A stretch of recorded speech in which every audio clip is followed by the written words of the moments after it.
Welcome back to the Decipher podcast. My guest today is Kirsch, the CEO of runZero. Chris, thanks so much for being here. Thanks for having me, Dennis. Yeah, I've been looking forward to this. I know a lot of the people at your company, I know a lot of the people that you've worked with over the years at various places, but somehow I don't think that we ever crossed paths, which seems almost impossible. Um, Yeah. Given how long we've both No, been at this, and we live in the same city, which is weird. yeah. And also, like I saw that you had a lot of folks I know and have worked with as guests on past episodes. So I'm glad we get to connect. Yeah, me too. We have to credit our friend Andrew Morris for connecting us, which He's a good dude. Yeah. yes. So anybody that Andrew recommends, I'm happy to have on. So this is good. Thank Um, you.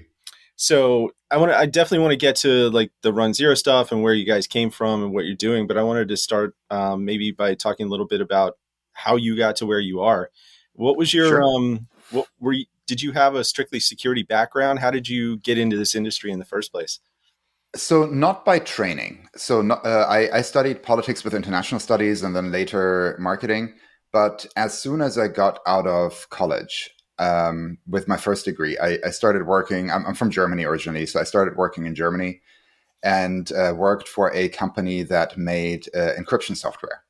That company was ultimately sold to PGP, but at the time, this was during the time of the crypto wars, where American strong crypto wasn't exportable by law, and we created an alternative for the rest of the world to do encryption, and sold that mostly in Central Europe, so the DACH region, Germany, Mhm. Austria, Switzerland, and a little bit of France, England, those kind of things, and that was really my starting point. So first job was like 9 years, so pretty long stretch. Yeah. Started out there as the encryption company was a spin out from a consulting company, so I was employee number 3 of that spin out, and yeah, it was exciting times, building from the ground up, and then ultimately selling to PGP.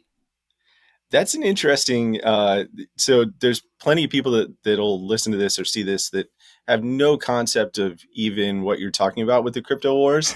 Especially the first. They might Yeah, be yeah, familiar with the ones going on now, but the original one that you're talking about with PGP and Phil Zimmerman literally uploading the code for PGP to the internet and saying like, "Take it, it's free. I'm not selling it," because the U.S. had classified it as a weapon essentially, and it yeah, was not exactly. exportable. And eh, you know, if you go to DEF CON in a week or so, you could probably still see somebody walking around with the shirt that has the PGP code Yeah, printed on it, which is a real thing. yeah, Um, yeah. so No, it was an interesting time. So for folks not familiar with that time period and that story, when I talk about crypto, it's not cryptocurrencies, it's encryption we don't technology, speak right? about that Because on like the podcast. nowadays you have to say that, right? Yeah. When people hear crypto, they usually think cryptocurrencies now. And so at the time, the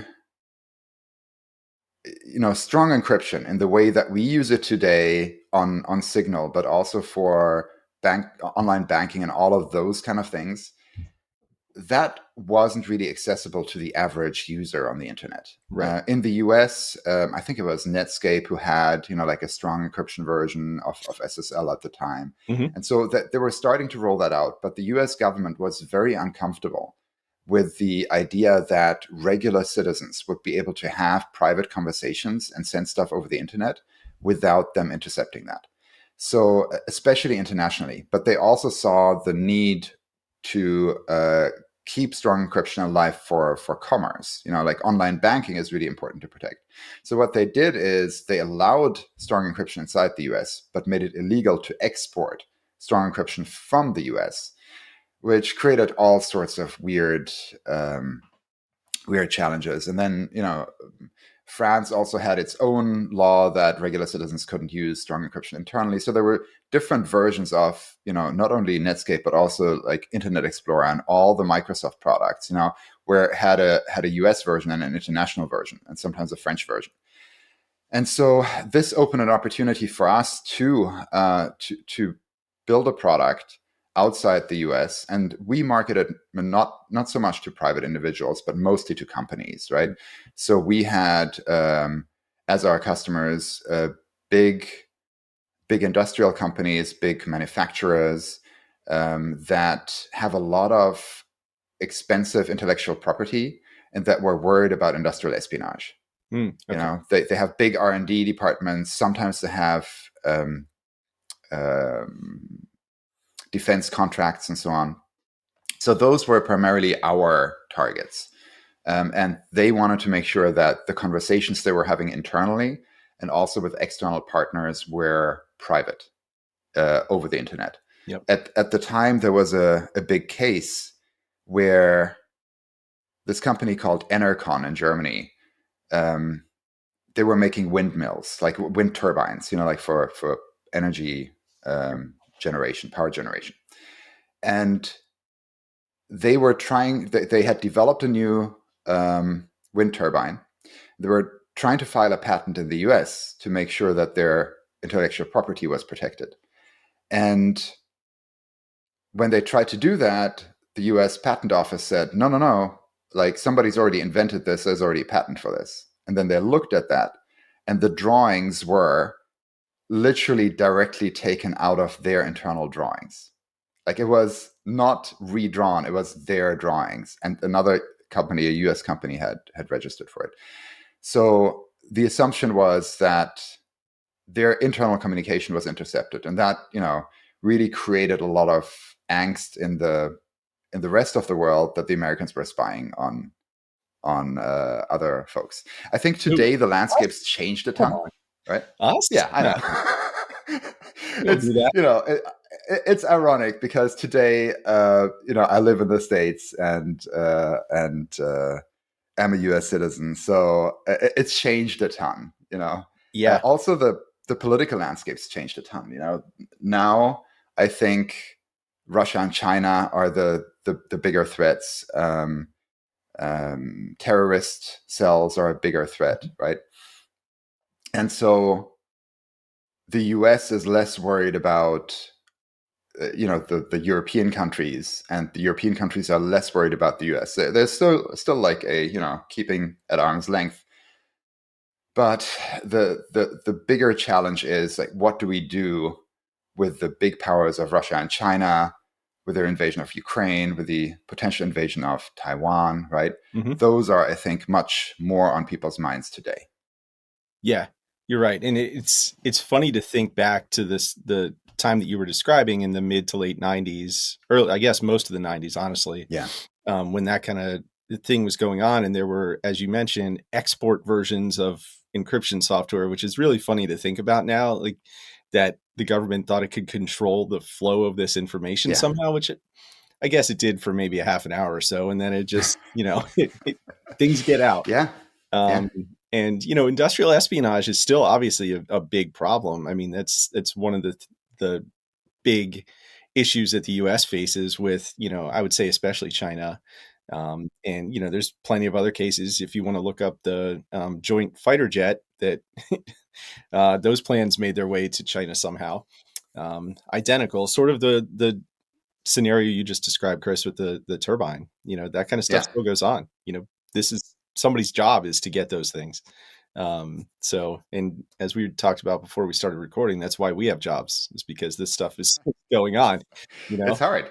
Yeah, It's hard. It's not trivial. You know, like there is no silver bullet for security. And even if you lock down all the electronic systems, there's still people as a weak spot. There's still physical security as a weak spot, and so on. It's just a very complex problem to solve.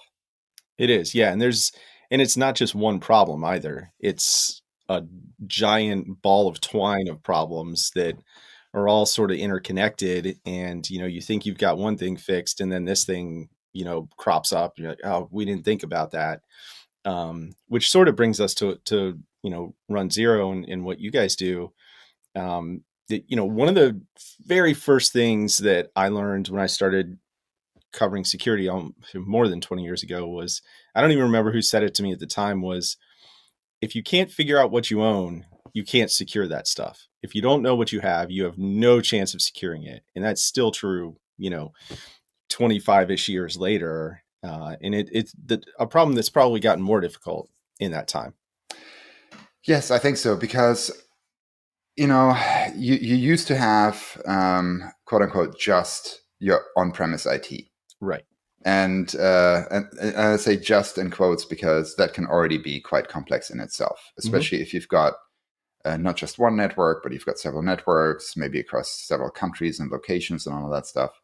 You have your managed IT, you have your unmanaged stuff, all of the IoT equipment that's commonly in offices, like, I don't know, anything from your surveillance camera to your IP phones to the thing that buzzes the door open when you swipe your badge and so on, right? So Yep. there's a ton of stuff there. And then we started adding the cloud, right? That's a lot of workloads are shifting to the cloud.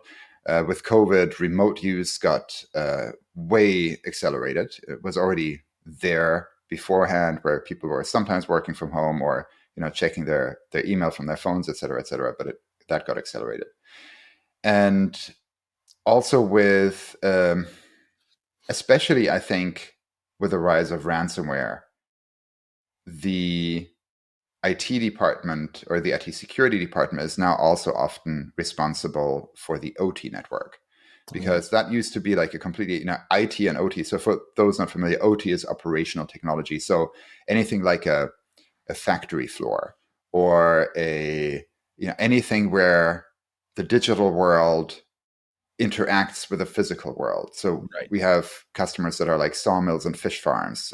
We have customers that are hospitals. So there's an IT part, but there's also OT. There's all the biomedical equipment, things that inject something into a patient, or an MRI machine, or Hmm. uh, a blood analyzer, and those kind of things. So the OT world used to be completely separate from the IT world, often on separate networks, sometimes sharing the same network. It depended a little bit on the scenario. And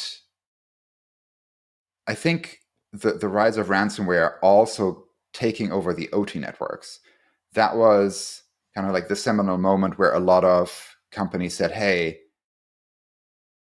this is like the OT folks know how to set that up, but that stuff also needs to be secured, and maybe we're not set up for success there. And also everybody says that OT networks are air gapped, and when you ask 3 times if they're really air gapped, then they're not quite air gapped, Yeah. sometimes intentionally, sometimes unintentionally. And so I do think that the whole world got more complex over time, and it's still, and even just the IT world, the internal on-premise IT, was hard to get a hold of in terms of like, what do I actually have on the network? I'll give you one example.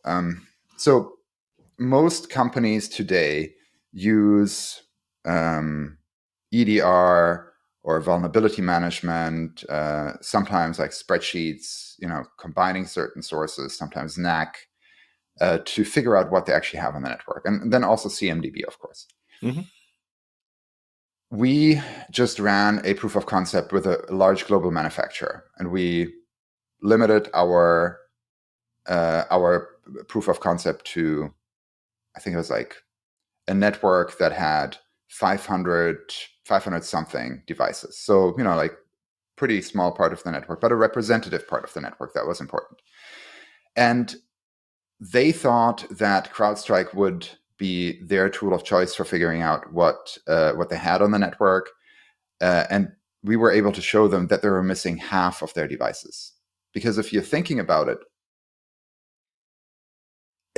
an agent can only be installed on the devices that support the agent in terms of systems requirements, right? So your IP phone, maybe not. Yeah. Your surveillance camera, maybe not. The door controller, maybe not. HVAC system, power supply, like all of these things don't really take an agent. And the neighbor discovery of EDR agents only takes you so far. Usually only gets you like an IP address and maybe a MAC address. Hmm. And so um, they were missing a lot, but then also the rest, where they didn't have an agent. When you have an agent on something, you get really deep information, no doubt, right? You have software on the box. You can't get much better than that. But when you don't have an agent on something, then the information is pretty sparse. Sure. if it's there at all. So a lot of companies don't even know what their blind spot is. There's another customer of ours, it's a data storage vendor. They started out saying that they thought they had about 10,000 devices. They've been expanding a lot. They've been doing some M&A and so on. They didn't really know what they had. Okay. They're now at, I think, over 125,000, right? So the network might have grown over that time, but I don't think it grew that much over the time where it really grew by that much. So there are a lot of blind spots in companies today. Yeah. Yeah. I think that's a huge problem, honestly. I mean, even in like my house here, my best guess is, I don't know, maybe I have 30 devices on my network and I could go and touch every one of those, right? Like I could figure out exactly what that number is. But even in a small company, a company with 60 people, it, good luck finding every device that's Yeah, on your network. Like yeah, physically, you can't do that. yeah. So we sell mostly to large companies, but we do have a trial version that downgrades to a free version after it expires. And so a lot of people use runZero on their home networks. And when they try it out, usually what I hear is like, hey, I think I knew most of those devices, but there were some that I wasn't aware of that they were still on the network, or I wasn't aware that somebody else put them on there. And that gets, you know, that's a very good way to show the value, show what we can find. And then oftentimes when they see the need at work, they pull us in and they say, hey, can you also do this on a corporate level? And then on a corporate level, like we use slightly different techniques from what we would use at home. For a home network, we would usually just scan the network. So my co-founder is HD Moore. He's the creator of Metasploit, for those that are familiar with that tool. Yeah, look him up. And yeah, he's got a long bio. Yeah. Um, and so he didn't use the Metasploit code because the Metasploit code is a little too aggressive in terms of potentially knocking over devices and those kind of things. But he used his knowledge from Metasploit on how to enumerate devices and how to fingerprint devices from the devices themselves, but also from the surrounding infrastructure. What Mhm. other devices leak about that device? And so the active scanning is unauthenticated, and it actually goes very deep and finds a lot of stuff that other tools don't find. So that's what we typically do on a home network. It's also what we do in a lot of company IT networks, like Okay. on-premise IT, because you find all of the IoT stuff that you can't find through other means. Then we have integrations, and those integrations are either with IT platforms like cloud infrastructure, VMware, Active Directory, so kind of your big infrastructure things that tell you about what's on the network, but then also with security tools, EDR, MDM, vulnerability management, those kind of things, where we pull in more information and we merge all of that information. So when you have an agent on a device, we can give you a lot of depth. When you don't have an agent on a device, through the active scan, we can give you a lot of information. Still from the active scan, not as much as with an agent, but we give Sure. you a lot more than you otherwise would. And then the last part, and this is something that we're coming out with at uh, previews at DEF CON or Black Hat and DEF CON, and then it's going to be published and going GA middle of September, is a passive traffic sampling.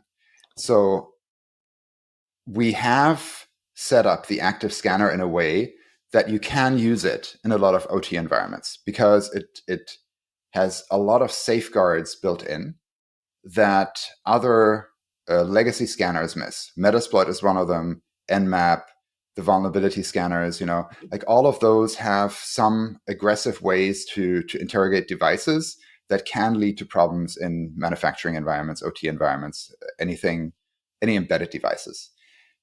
HD researched all of the things that commonly cause problems and made sure that he doesn't do that in the active scanner. So we have a lot of deployments in OT with the active scan already.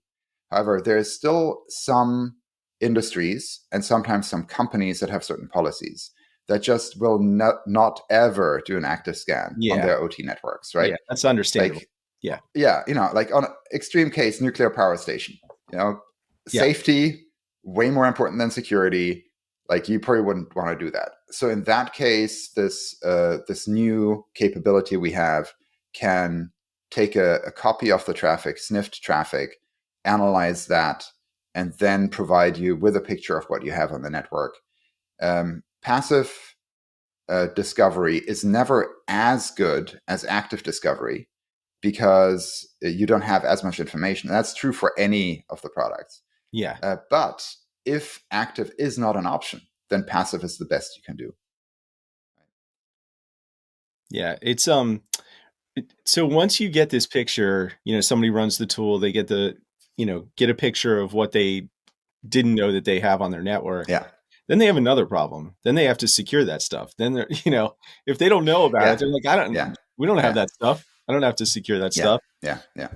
Then they have that, Well, you know, that is true, but at least right? yeah, right, exactly. When I talked to HD about why he created runZero, he said, "Well, when I was doing pen tests, the stuff that companies knew about was usually pretty locked down. So I usually got in through the stuff that they didn't know about, Yeah, right?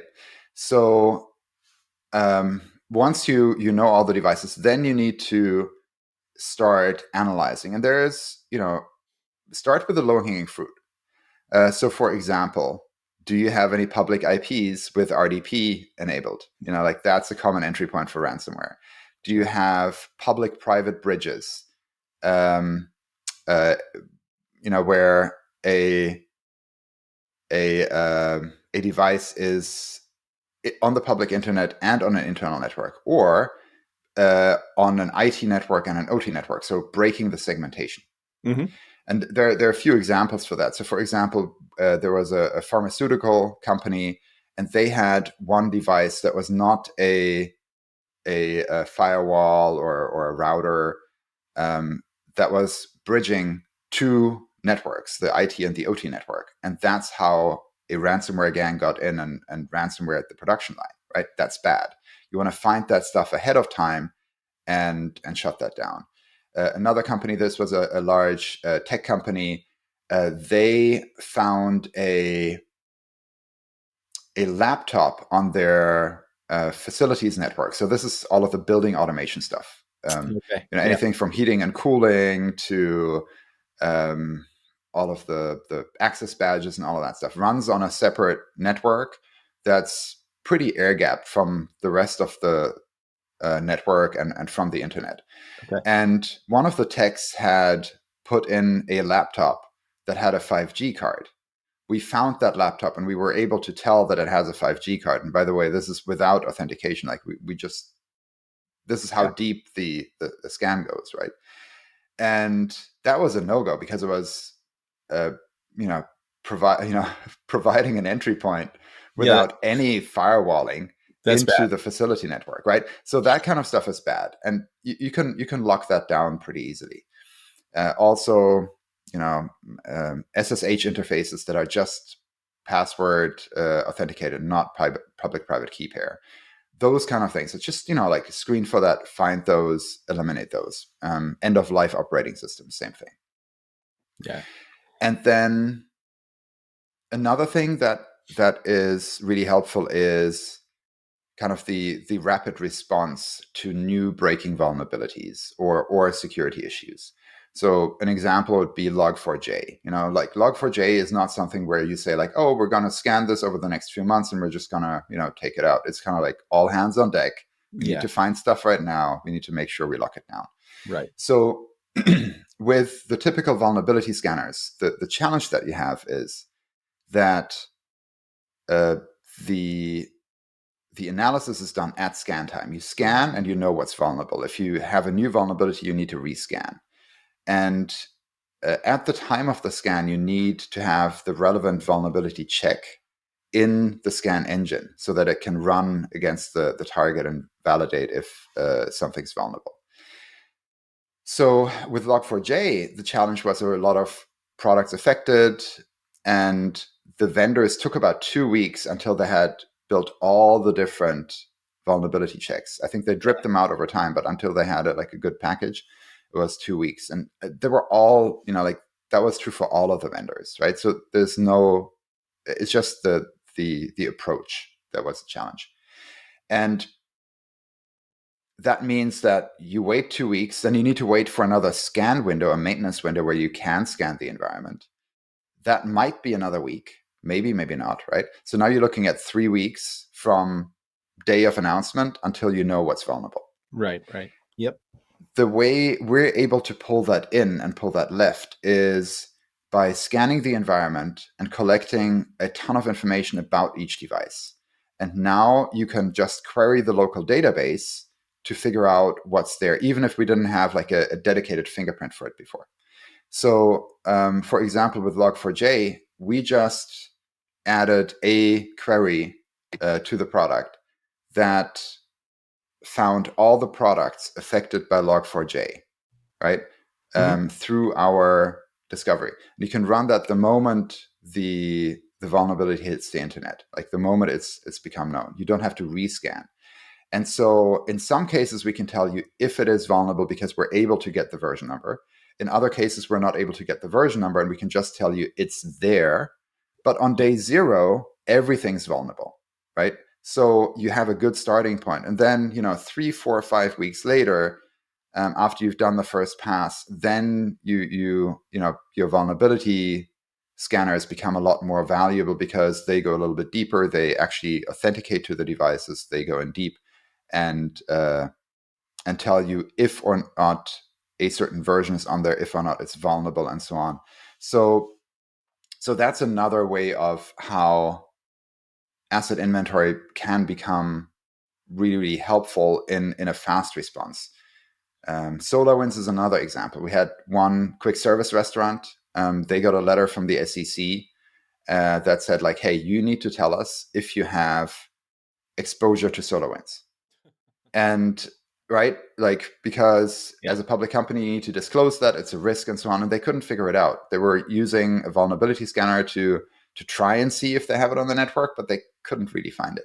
Yeah. And so we did a project with them. We were able, this is a global company, we were able to get them visibility in, I think it was about a week's time. This was like an all hands on deck kind of situation because they were already past the deadline that they had in the external letter. Okay. And we were able to find not only the SolarWinds machines that they knew about, but also additional ones that they didn't know about. Right. So that really proved the value to them of going deep. And, these kind of things happen all the time. On-premise exchange, if you've got a company that has a lot of M&A, maybe some test servers, legacy architecture in some cases, you need to know where to find these things, and you need to be able to find them fast. Yeah.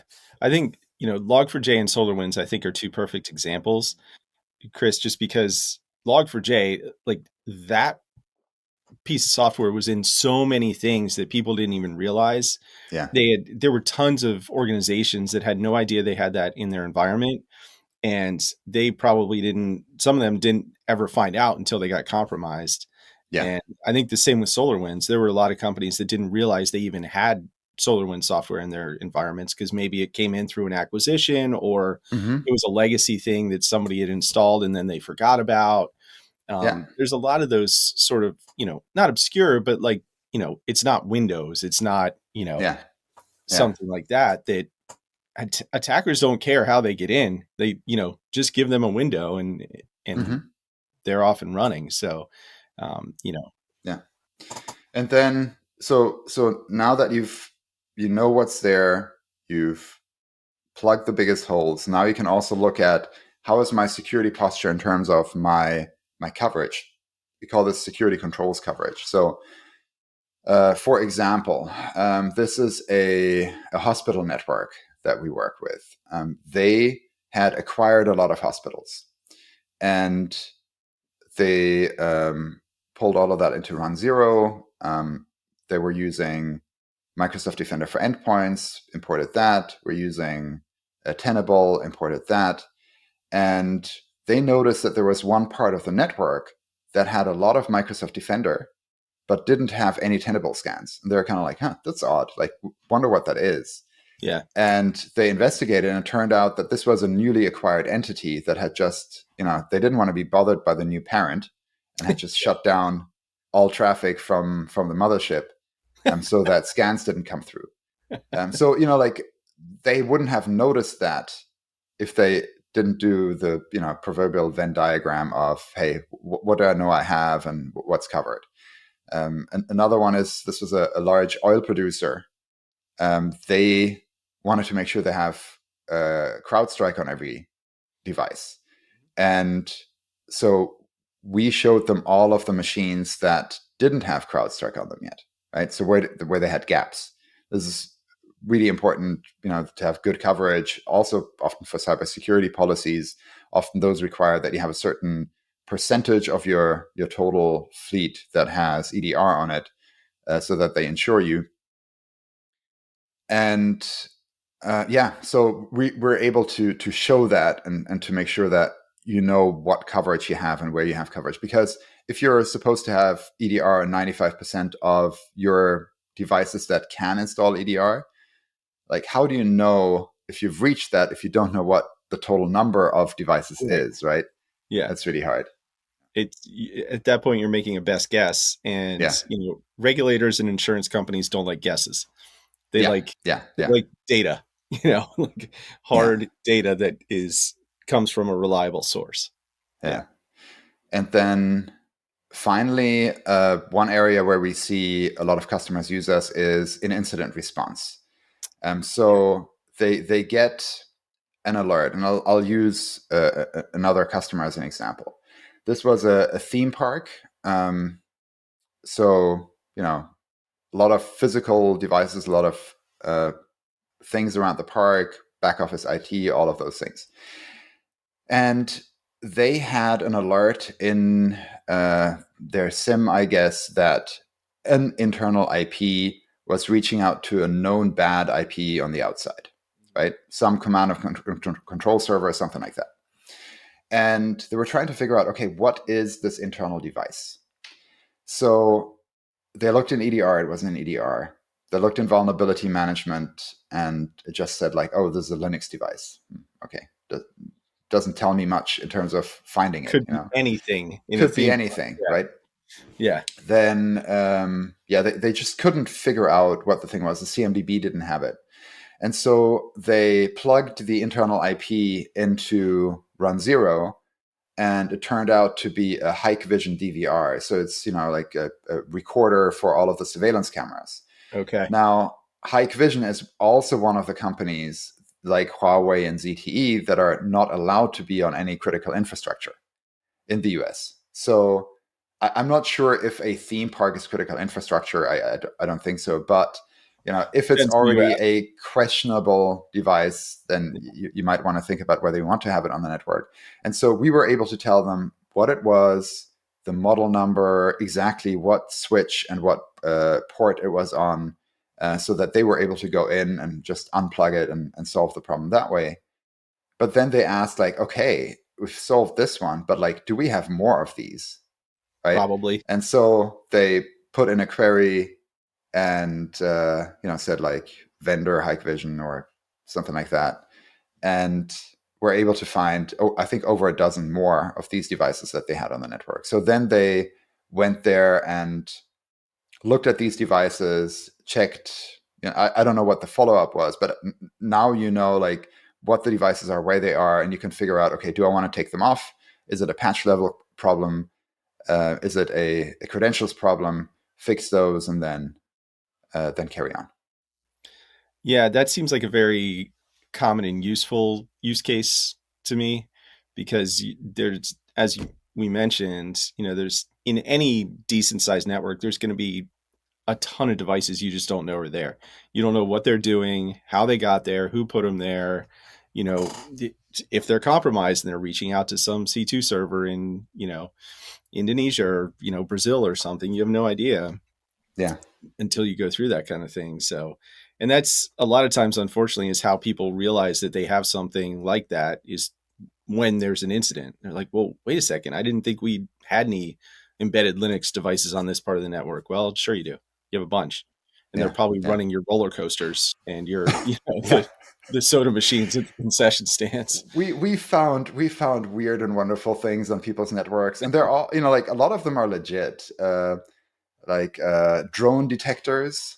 Oh, I found particularly interesting. That was like in a railway company and in the utility. Trying to detect drones that are getting too close to the infrastructure, because oh, all of them have interesting. like power lines and so on. So Yeah. right. Then uh, we have some agricultural businesses, like very large cattle farms, fish farms, those kind of things. There's a ton of automation there too, right?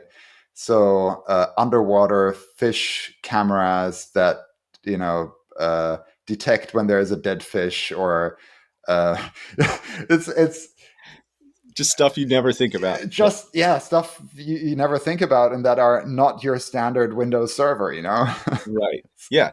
But Yeah, could be a target because yeah, yeah, you yeah, don't know if it's yeah. connected to something, then it could be a target. Yeah. Absolutely, yeah. And we have.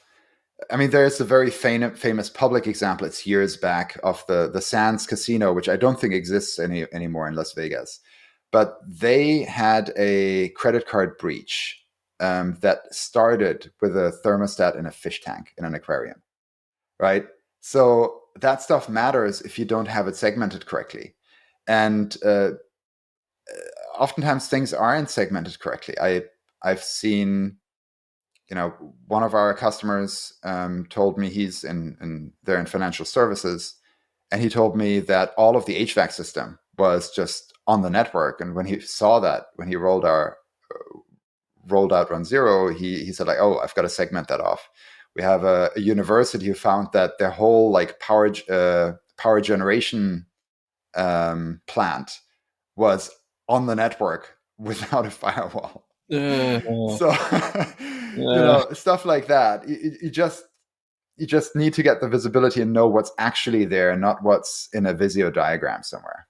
yeah, that's the thing. And, there's with cloud and everything else, and there's no way you can just go and put your hands on all this stuff. You have to, there has to be some way And to, then yeah, yeah, to know where it is and what it's connected to and whether it's segmented somehow, which, sadly it's usually not, because, that's hard and it takes time and it takes money setting up a separate yeah, work and all that kind of stuff. So yeah, it's a difficult problem, but it sounds like you guys are working pretty hard on it and having some success.